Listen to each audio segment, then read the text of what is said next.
Ini memang ada yang unik. Saya diingatkan oleh seorang helper Kalimantan. Kang, ini ada yang lucu. Muhammad Qasim, pembawa risalah,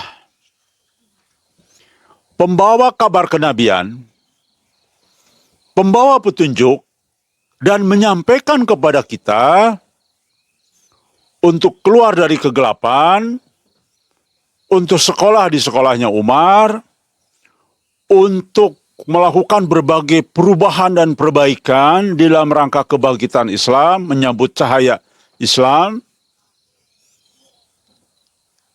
dan berbagai macam petunjuk lainnya. Namun, kata teman kita itu aneh bin ajaib. Pembawa risalahnya malah masih dalam kegelapan. Pembawa risalahnya masih belum menjalankan syariat. Pembawa risalahnya masih menikmati dunia. Ya. Rekan sekalian mau tahu tidak? Selama Muhammad Qasim di sini menikmati dunia. Makanannya diistimewakan. Ya. Saya dapat informasi itu. Bahkan setiap perjalanan tuh harus makanan istimewa, khusus. Bukan makanan kita. Jadi, itu. Boro-boro mau tidur di hotel Melati. Ya.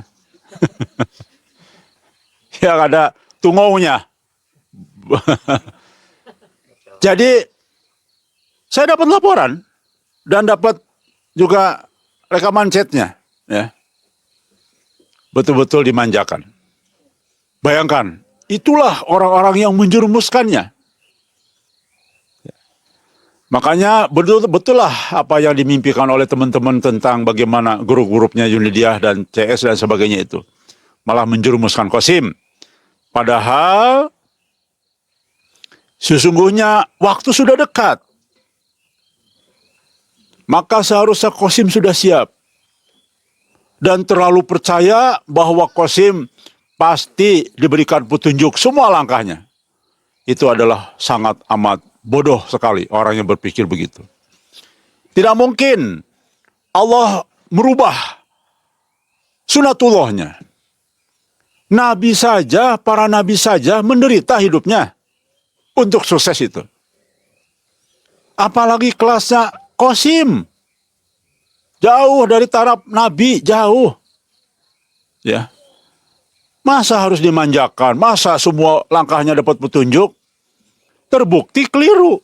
Banyak kelirunya ya. Terbukti menyakitkan hati orang-orang yang ikut berjuang dulu. Orang-orang yang berjuang dengan Qasim dari awal, ya, sudah mulai tersebar, hampir semua sakit hati. Hampir semua sakit hati.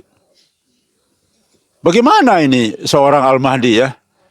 Orang dapat petunjuk. Berarti dia memang tidak semuanya kehidupannya dapat petunjuk.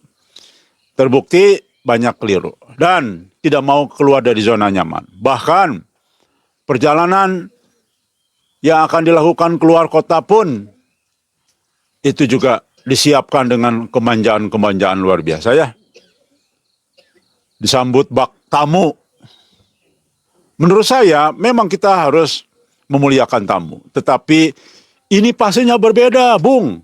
Bro, ini adalah fase yang mau menuju kepada penderitaan berat dan besar bagi umat Islam. Kita harus mempersiapkan diri. Baca hadis-hadis tentang bagaimana harus ujlah, apa alasan dan sebagainya. Baca itu semua. Rekan sekalian, jadi ini unik. Kita sebagai orang yang percaya kepada mubasyiratnya justru sigap cepat mengikuti apa yang Nabi sampaikan. Ujlah di sini, banyak yang belum ujlah pun persiapan bikin saung di sini, dan banyak lagi membantu infak untuk kegiatan di sini dan sebagainya. Orang gesit. Kita sekarang, saya kalau ditanya, ada yang nanya, beberapa lah. konfirmasikan. Ini panitia. Ya, saya bilang. Ini yang pengikut Muhammad Qasim. Saya bilang, saya bukan pengikut Muhammad Qasim. Saya adalah orang yang mengikuti apa yang disampaikan Muhammad Qasim, mubasyiratnya. Tapi saya tegaskan loh, pakai huruf besar loh. Saya bukan pengikut Muhammad Qasim. Tapi saya mengikuti mubasyiratnya. Karena Qasim sekarang ini jangan, jauh, dan tidak boleh diikutin. Ya, itu saya sampaikan itu. Harus berani.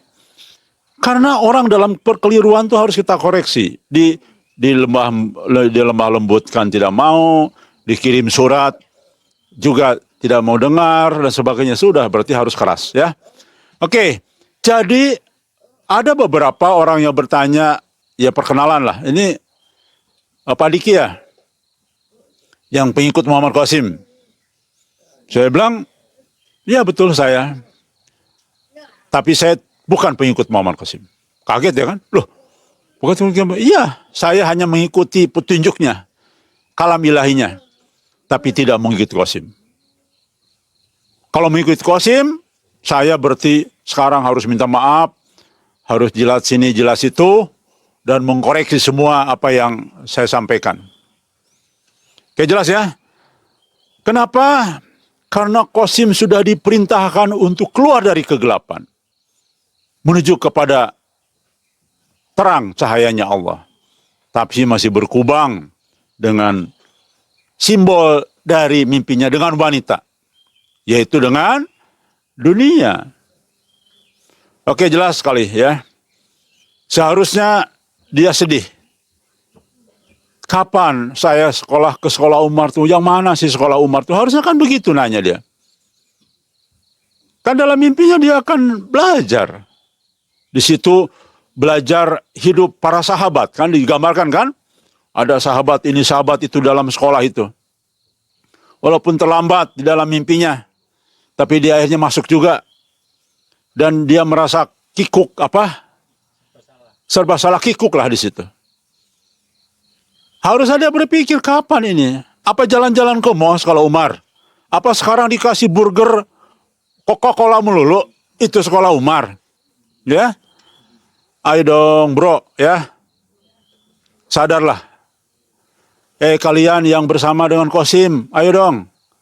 Keluar dari sekolah Dajjal itu. Itu sekolah Dajjal namanya. Ya, keluar dari penjara Dajjal. Oke, kita masih baik nih, masih mengingatkan terus. Dan sekarang waktunya memang mengingatkan dengan keras ya. Karena Nabi pun mengajarkan kita dengan cara lemah lembut, tetapi saatnya pukul kalau perlu. Bahkan mengajari anak yang sudah berapa tahun tuh. Pukul kalau perlu ya. Tuh, siapa bilang Nabi selalu lemah lembut? Tidak, mengajarkan. Bahkan mengancam anaknya, kalau anakku mencuri, potong tangan. Coba gimana? Padahal ucapan Nabi itu ucapan serius. Jadi memang kita menghadapi situasi yang unik, sangat unik. Sementara orang pembawa risalahnya masih dalam kegelapan. Lah kita yang bukan siapa-siapa justru mengikuti petunjuk mimpinya. Bahkan bukan hanya mimpinya, tapi petunjuk Nabi dalam bentuk hadis-hadis Nabi.